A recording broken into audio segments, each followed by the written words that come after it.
Kalian siap? Malam ini kita akan membaca kisah cinta dari kitab Rut. Kalian tidak semangat sepertinya. Siapa yang tidak ingin mendengar kisah cinta? Oke, ada uang juga dalam kisah ini. Kita akan sama-sama mendengar dari kitab Rut. Dari seorang janda menjadi seorang wanita terhormat. Bukankah ini menarik? Seperti kisah di Hollywood, ini lebih baik.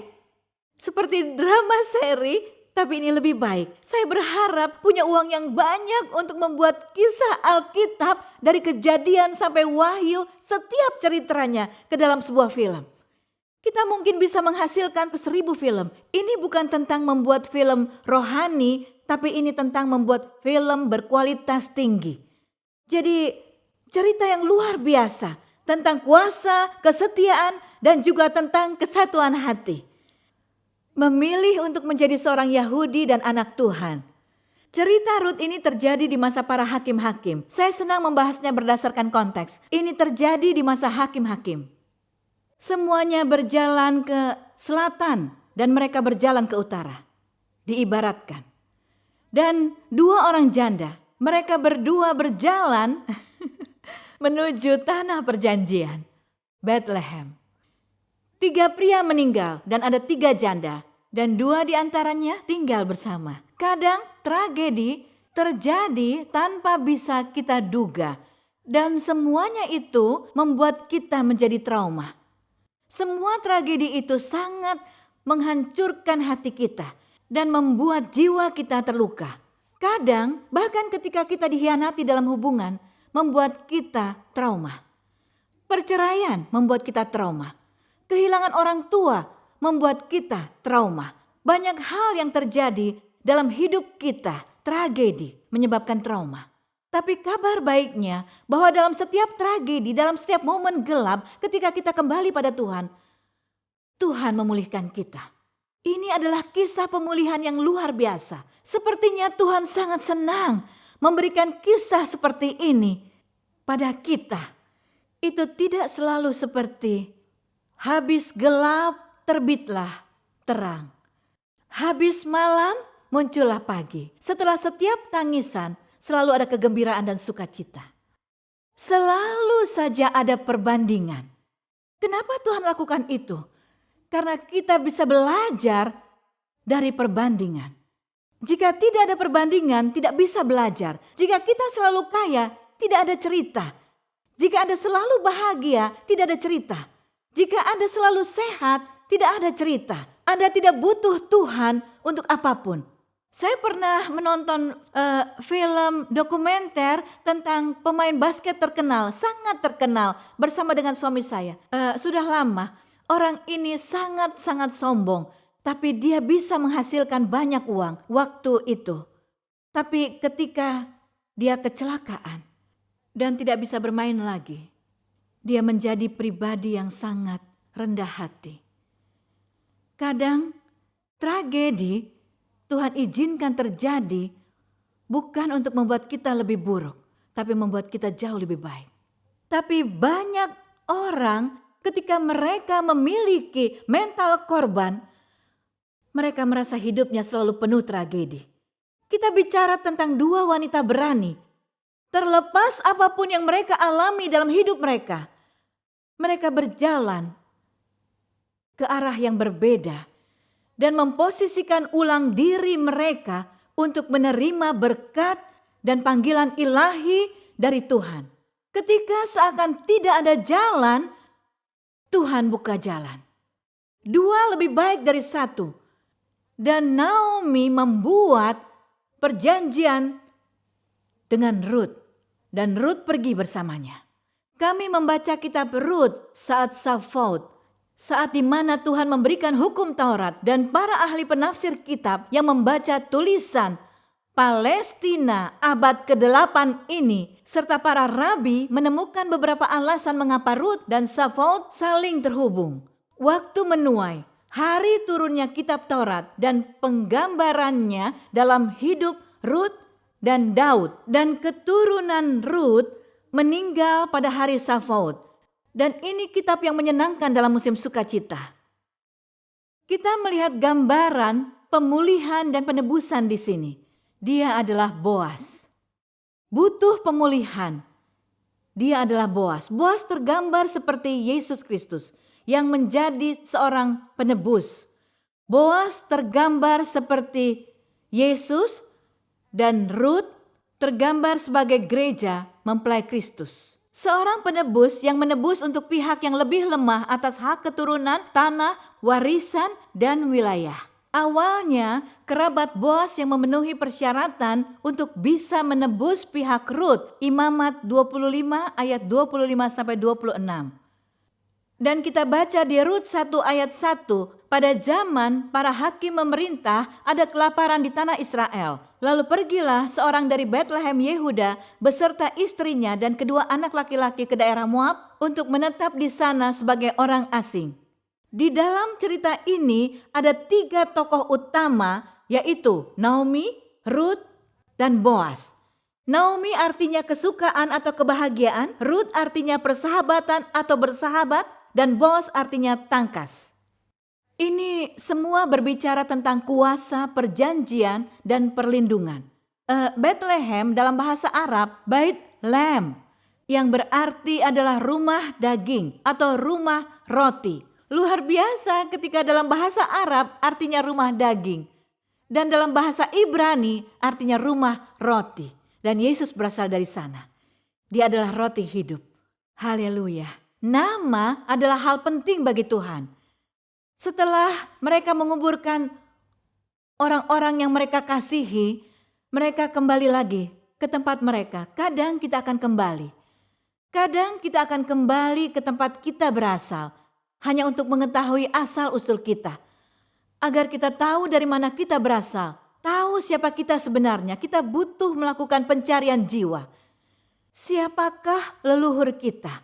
Ada kekayaan di sana. Kita selalu bicara tentang kutuk keturunan. Tapi kadang kita juga harus melihat kekayaan leluhur kita.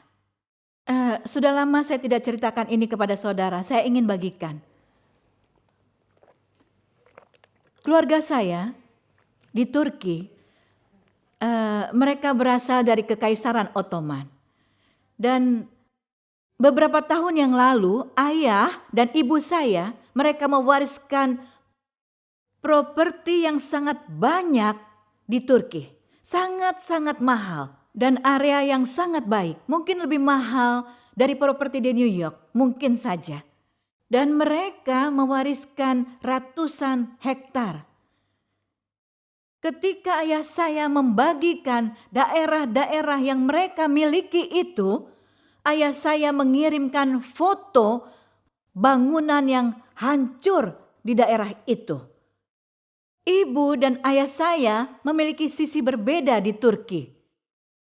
Keduanya memiliki gereja di kedua tanah yang mereka miliki. Keduanya, lihat. Apa yang mereka wariskan? Tanah yang berusia ribuan tahun, mungkin 2000 tahun yang lalu, terdapat gereja dan di depan gereja ini hancur. Tapi masih memiliki lonceng. Lalu ayah saya menemukan dan memberikan salib kecil dari gereja, dari dasar gereja. Tapi lihat, bahkan sebelum saya menjadi Kristen, warisan dari Tuhan sudah diberikan pada saya. Lihat, hal profetik berbicara kepada diri kita melalui leluhur lebih kuat dari yang kita pikirkan.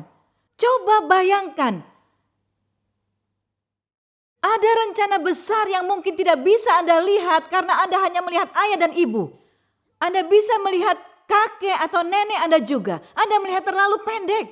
Dan Tuhan berkata sekarang ini Anda tidak tahu warisan seperti apa yang aku berikan padamu. Kamu tidak tahu porsi seperti apa yang aku berikan padamu. Dan kamu tidak tahu hal yang sudah aku wariskan di sorga dari aku untuk keturunanmu. Dan malam ini kita akan perkatakan bersama di dalam nama Yesus. Jadi mereka akan menemukan kembali keberadaan warisan mereka. Mereka memilikinya tapi tidak bisa mendapatkannya. Kenapa? Karena mereka butuh penebus. Mereka butuh penebus agar mereka bisa menerima warisan dalam hidup mereka. Anda harus mendatangi Sang Penebus itu, Yesus Kristus, untuk menebus apa yang menjadi warisan Anda. Tapi pertama-tama Anda harus datang dengan kerendahan hati. Datang dengan kerendahan hati. Harus menundukkan diri. Harus mengambil kesempatan. Harus bekerja keras. Ini bukan tentang Naomi, ini tentang Ruth. Ruth yang berjuang untuk itu. Lihat, orang pintar bekerja keras. Orang pintar melihat peluang pintu terbuka. Dan orang-orang yang cerdas, mereka mampu melihat peluang itu di tengah-tengah tragedi. Ruth sangat cerdas. Dia melihat sebuah peluang, bukan sebagai pekerjaan. Ia berkata, izinkan aku bekerja. Mungkin ada sesuatu yang tersisa, biar aku kerjakan. Apapun yang Anda lakukan dalam momen itu, dengan apa yang Anda dapat, akan membawa Anda ke level yang lebih tinggi. Janganlah berkata, oh aku akan mengambil yang sisanya. Ini sangat tidak terhormat bagi saya, sangat memalukan. Tapi kadang, tahukah Anda? Anda harus merendahkan diri. Anda harus mengambilnya dari lantai, harus merendahkan diri. Karena siapa yang merendahkan dirinya, ia akan ditinggikan. Siapa yang meninggikan dirinya akan direndahkan. Apa yang Ruth lakukan ini merendahkan hatinya. Jika saya memang harus merendahkan diri saya untuk saya dan ibu mertua, saya akan lakukan. Ruth tidak fokus mencari pria kaya. Ia bukan wanita mata duitan. Itu bukan fokusnya. Ia tidak bersikap kalau aku lakukan orang akan memperhatikanku. Ia tidak seperti itu. Ia berjuang bertahan hidup. Berjuanglah untuk bertahan hidup. Lakukan apa yang harus Anda lakukan untuk itu. Tahukah Anda apa masalah utama dalam budaya sekarang? Saya beritahu, Anda mungkin memiliki banyak masalah. Tapi kami memiliki masalah yang lebih banyak di Timur Tengah. Perkara hak mungkin nomor 1. Tapi salah satu masalah terbesar adalah kita tidak memiliki rasa lapar. Rasa lapar adalah penyemangat orang untuk berkembang. Saya ingin Anda mengerti, kadang kemiskinan jauh lebih baik. Seberapa banyak yang datang dari India dan mereka bekerja di tempat paling sulit, di Google, Amazon, dan perusahaan besar lainnya. Kenapa? Mereka mengerti rasa lapar. Anda tahu kenapa saya datang jauh dari Turki? Dimulai dari bawah. Lalu menjadi sekretaris, resepsionis, pembuat laporan, pegawai toko, kepala keuangan, lalu CEO. Kenapa? Karena saya mengerti rasa lapar. Jika Anda tidak mengerti rasa lapar, perut Anda selalu kenyang, Anda tidak akan mengerti apa itu ambisi dan bekerja keras untuk itu. Itu masalahnya. Orang-orang kenyang sedikit di sini, mereka bangga dan mereka tidak mau bekerja. Mereka tidak dapat dinasihati. Jangan ajari aku. Mereka selalu bilang, jangan ajari aku. Jangan, aku tidak butuh itu. Anda butuh itu. Tapi mereka lapar. Dan rasa lapar adalah penyemangat yang hebat. Kadang Anda butuh rasa lapar akan apapun yang Anda butuhkan untuk hidup Anda. Tapi Anda juga butuh rasa lapar akan Tuhan. Itu konsep yang sama dengan di gereja. Anda tahu masalahnya? Orang tidak memiliki rasa lapar akan Tuhan di sini. Anda bisa mengajari orang geologi atau belajar tentang doktrin. Tapi Anda tidak bisa mengajari orang tentang rasa haus dan lapar akan Tuhan. Tidak bisa. Jika ingin berdoa, berdoalah agar memiliki rasa haus dan lapar. Tuhan, berikan aku rasa haus. Berikan aku rasa lapar akan Engkau. Karena jika Anda haus akan Tuhan, jika Anda lapar akan Tuhan, Anda akan tetap minum dan makan. Dan itu akan memuaskan roh Anda. Dan Yesus berbicara tentang itu ketika khotbah di bukit. Ia menyampaikannya ketika di Bukit Zaitun. Berbahagialah yang miskin di hadapan Allah. Kenapa? Mereka lapar, mereka haus akan Tuhan. Itu tidak cukup, tidak cukup, tidak cukup. Itulah yang Ruth lakukan. Ia lapar dan ingin memberi makan ibu mertuanya, ingin melakukan sesuatu melalui apa yang dimiliki. Dan ia tidak mencari perhatian. Ia tidak mencari perhatian seperti ini. Boas? Ia tidak seperti itu. Saya yakin ia sudah sering digoda seperti itu. Ia seorang yang kaya. Tapi Ruth mendapatkan perhatian karena ia bekerja keras. Ia tak kenal lelah. Lihat, ketika Anda bekerja keras, Anda akan mendapat perhatian. Jika Anda orang yang bekerja keras, tidak mencoba lari dari kerjaan Anda tidak licik, tidak bermain-main, Anda sangat serius, Anda bekerja keras, Anda mendapat 2 hal, perhatian dan rasa hormat. Mendapat 2 hal lagi, posisi dan promosi. Karena bekerja keras mendapatkan perhatian. Saya menjadi pekerja cukup lama, sangat lama. Orang yang bekerja keras menarik perhatian saya. Saya berpikir bagaimana memberkatinya, mempromosikannya, mengangkatnya. Itulah yang mulai saya pikirkan ketika saya melihat orang bekerja keras. Dan Ruth adalah orang yang bekerja keras. Anda tahu apa yang pertama ia dapatkan? Ia tidak mendapatkan, Boas menyukai Ruth. Ruth mendapat rasa hormat dari Boas. Lihat, Anda mungkin bisa tidak menghormati orang yang Anda sukai, tapi Anda akan menyukai orang yang Anda hormati. Anda mengasihi semua, jika Anda menghormati otomatis Anda disukai, tapi Anda bisa menyukai orang yang tidak Anda hormati. Tapi Boas mengasihi Ruth karena ia menghormatinya. Kamu sudah bekerja keras, diberkatilah engkau. Kamu wanita yang baik, yang bekerja untuk ibu mertuamu. Wow, ia dapat perhatian. Ruth adalah orang yang rajin, gigih, berbakti dan setia. Ia adalah wanita yang beriman, bekerja keras, rendah hati, terhormat, penuh kebijakan, berani, pengambil resiko, taat. Lalu yang terjadi setelahnya, ia mendengarkan ibu mertuanya. Benar? Ibu mertuanya memberikannya strategi. Lihat, ada banyak sekali korelasi ketika Anda melihat kepemimpinan atau kepribadian. Siapa yang Esther dengarkan? Mordekai. Lihat, kebijaksanaan muncul ketika memiliki banyak nasihat. Orang yang cerdas dan rendah hati mendengarkan nasihat. Ketika saya melewati masalah, saya menghubungi teman yang saya percaya. Saya katakan, bagaimana menurutmu tentang ini dan itu? Saya minimal bertanya kepada 3 orang. Saya punya penasehat, saya memiliki banyak teman, saya memiliki Pastor Linda dan Dr. Hanisha. Saya menghubungi mereka, saya bertanya bagaimana menurut kalian. Saya tidak ingin salah langkah, cepat bereaksi dan merespon. Kenapa? Itulah hikmat. Adalah kebodohan untuk langsung bereaksi. Musuh selalu melempar umpan setiap saat. Bodoh jika langsung terjebak. Tidak, saya bertanya, bagaimana menurut Anda? Jawabnya, ini adalah yang terbaik. Saya bertanya, Anda yakin? Ya. Apa yang terjadi dengan anak Salomo? Anak Salomo tidak mendengarkan nasihat tetua yang lebih berpengalaman dengan raja yang berhasil, yaitu Salomo. Ia bertanya kepada temannya yang masih muda dan tidak berpengalaman, tidak berhikmat, bagaimana menurutmu? Dan itu menghancurkannya. Jadi mendengarlah, saya suka mendengar orang yang lebih tua. Semua rekan saya lebih tua. Semua penasehat saya lebih tua dari saya. Kenapa? Itulah hikmat. Mereka memiliki pengalaman yang saya tidak miliki dan saya bisa belajar. Pemimpin cerdas melahirkan pemimpin yang jauh lebih cerdas. Pemimpin bijak melahirkan pemimpin yang jauh lebih bijak. Saya tidak takut dengan mereka tidak mengintimidasi saya, mereka menguntungkan saya. Jadi, apa yang Ruth lakukan dengan mendengar Naomi adalah benar. Naomi berkata, pergilah, singkapkan selimut dari kakinya dan berbaringlah di sana. Itu sangat jelas. Saya ingin Anda mengerti. Berapa banyak dari Anda yang pernah melamar seorang pria?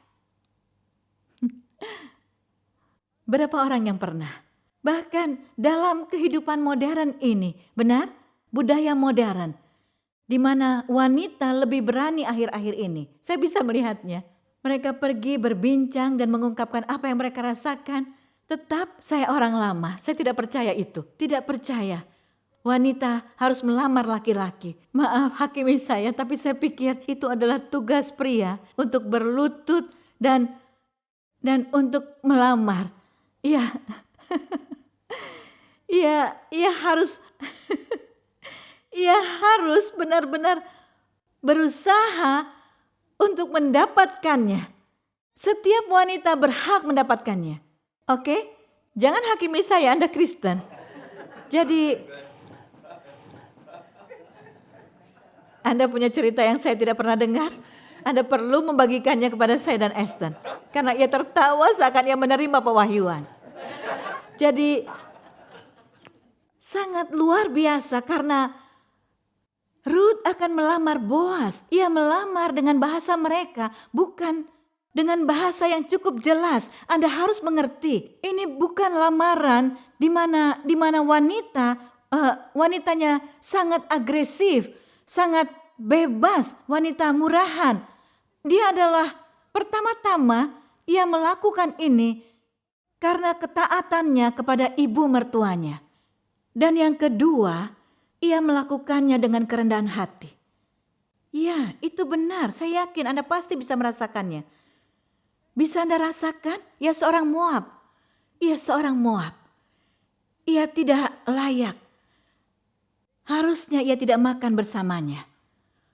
Moab adalah musuh mereka. Ruth datang dari tempat tinggal musuh.